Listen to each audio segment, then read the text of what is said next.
Siap gerak gempur, sedia rentak tempur, rendah onak lumpur, maju tiada undur. Tak kenal uzur hingga jasad kita terkubur. Kalau kurang kaki, tangan, lutut dan siku diulur. Ini malam kita pakai tanjak songsang, askar jati gerak senyap yang lain berkompang. Berani segerombolan, tak takut bila seorang. Kuatkan bintang, jangan biar ada yang berlomba. Mana Tun Fatimah, mana semangat Tun Teja, Datuk Maharaja Lela, mana cucu Datuk Merah. Keberanian Sarjan Hasan dan Lieutenant Dandan, mari memartabatkan perjuangan Datuk Bahaman. Keris dulu dalam tangan, sekarang dalam otak. Paling tajam tak perlu hulus keluar tengkorak. Catur tongak cukup sebelum langkah diorak. Tanpa rancangan rapi dah tentu kemenangan rosak. Rapat-rapatkan saf dan buka kuda-kuda. Bila bersatu tunggu lihat siapa berani cuba.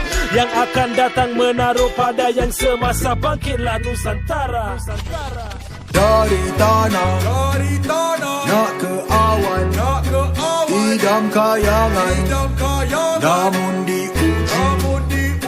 Bisikan doa rintihanku, terus berjuang pilihanku. Kemuncak dunia jadi rebutan, perwira segala jadi sebutan. Semangat impian, semangat impianku, semangat impian, semangat impianku, semangat impian, semangat impianku, semangat impian, semangat impianku. Hajat mahu tekam langit, tak peduli rasa sakit pelangi. Cuba mencari layarku, takkan ditarik, tak kelip mata terbuntang. Ada sesuatu mengundang, dugaan tak diundang, namun takkan kekencundang. Awan mendung terdoku, gelap sungguh lebuku. Ribut mahu rempuku, bayu lembut sembuhku. Jiwa ragaku menyala, seiring tiap petala. Pelitaku tak secerah cahaya yang ku berserah.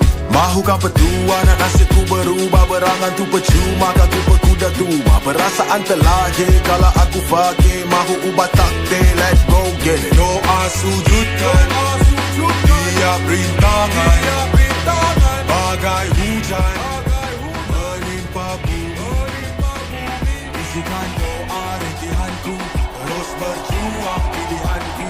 Kemuncak dunia jadi rebutan, perwira segala jadi sebutan. Semangat impian, semangat impianku, semangat impian, semangat impianku, semangat impian, semangat impianku, semangat impian, semangat impianku.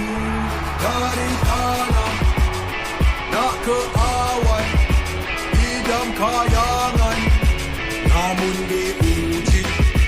Doa sujudkan tiap rintangan, bagai hujan menimpa bumi.